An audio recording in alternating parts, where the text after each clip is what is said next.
According to experts of ancient Egypt, the Sirius star system is aligned with the Queen's Chamber of the Great Pyramid of Giza and plays a significant role in ancient Egyptian mythology. It is also suggested that these beings significantly contributed to creating ancient Egypt, as well as other ancient civilizations around the world, where they served as the leaders and guides of humankind. What more do we know about these beings from Sirius and their influence upon humanity's evolution? Sirius became a major star of orientation for the ancient Egyptians. It replaced Alpha Draconis as their pole star, essentially. They started aligning their temples to Sirius, and Sirius, in fact, was the only star worshipped by the Egyptians. They revered Orion. As we know, the three pyramids of Giza are a mirror of the three belt stars of Orion, and they revered Ursa Major, the casket of Osiris. But they worshipped the star Sirius. And the reason why they worshipped is because they believed that creator beings came from Sirius and that Sirius ultimately conferred immortality. And that's why it was so important to the ancient Egyptians. The Egyptian annual calendar is marked by the heliacal rising of Sirius A and B on the horizon. Now, that happens essentially around July 25th, and it's also the first marker date of the Mayan calendar system. And interestingly, the tie there is that the Mayans talked about the four corn peoples of the earth coming from the river in the sky, which essentially they're referring to the Milky Way galaxy, the galaxy across the sky, and it's crossing with the ecliptic as a fundamental time system that is universal to all humans on Earth. I think it's important to recognize, as we study these different ancient cultures and different memory threads that individuals have to different star systems, that there may be many different star systems that came to Earth around the same time, in the time of Atlantis and Lemuria. And so what we see around the world are reference points tying pieces together to different worlds and to different cultures. When you see Sirius, is like the brightest star that we have closest to us, and it can be seen in both hemispheres. So sometimes you can see it in the north, sometimes you can see it in the south.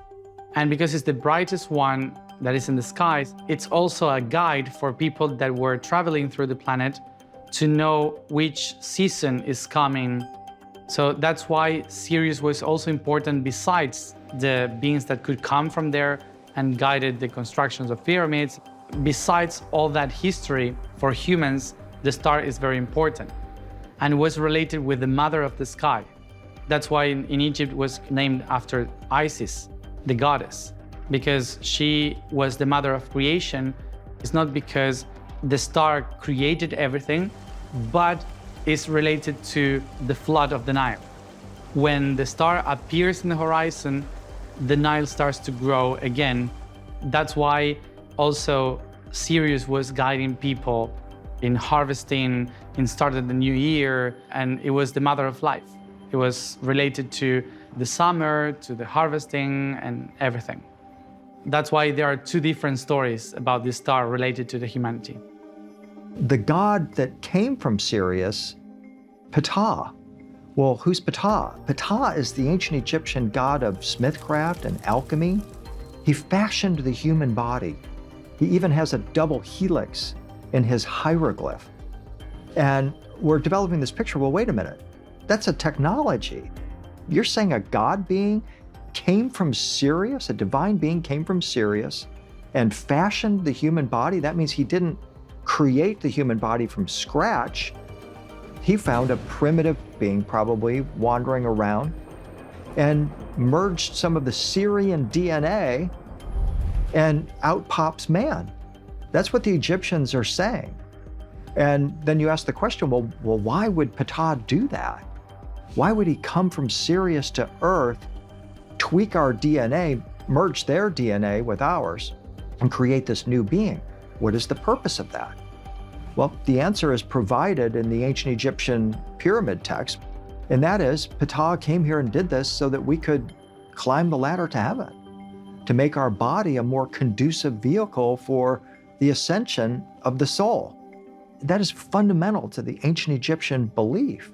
That leads to many questions about, well, what is the nature of Ptah? Is this an actual being? He's portrayed very robotic. He's got this tight-fitting garment on. He holds his Uaz scepter, and he's got this tight skull cap on. Very often his body is covered with feathers.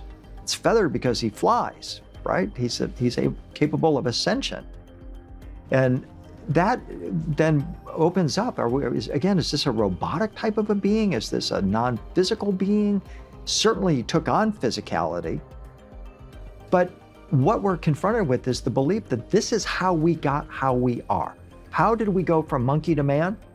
Well, it was, again, Ptah. In 1976, it was Robert Temple in the Sirius mystery who first proposed that it was beings from Sirius that tweaked our DNA. He was fascinated, as many of us are, by this question. How did Neanderthal suddenly erupt 35, 40,000 years ago with this activated neocortex, capable of doing math and science and making music and creating technology? It happened literally overnight. And the Egyptian answer is, it was Ptah. It was beings from Sirius who came here and did this. One group with direct ties to the Sirius star system are the Dogon tribe of sub-Saharan Africa. Scientists and anthropologists have long been amazed by the Dogon's extensive knowledge of the Sirius star system, including details that were unknown to modern astronomers until more recently. We know about Sirius as a binary star system. And it wasn't until the 1980s that we actually figured out the exact rotational flow between the two stars. One of the gentlemen who was working on the project, studying this rotation between the Sirian stars, had a friend who was an archaeologist. And that archaeologist friend had photos of a particular pattern carved into a cave wall in Africa where the Dogon tribe lived. And he saw this pattern from the cave wall and said, my God, that is exactly the rotation between the Sirius A and B star systems. And so we know that there's been knowledge about the physical rotation of this binary system going back potentially thousands of years. The Sirian binary star system may have many planets, but at the very least, we know that there's one. And how do we know this? Because so many people and so many cultures point to the Sirian star system. All of these different peoples around the world point to an origin, a connection with this system. They feel that their mythologies come from there. They tell stories about this place. And if we look around the world, we can track more and more and more of these different civilizations that refer to that system. Many of my clients under hypnosis remember being within the Sirius star system, and they remember being on a planet that's a water-like planet, where it has dolphins and mer people, and they can breathe underwater. And it has 7 moons, and they describe it as a beautiful planet full of love and compassion. And a lot of the Sirians would describe themselves as blue, and they interact with humans all the time. According to the peoples who actually saw them, they can materialize and be known. So, like many of extraterrestrial intelligences, they can appear and be in third-dimensional reality, although simultaneously they usually work in at least the 5th dimension, the 4th being time.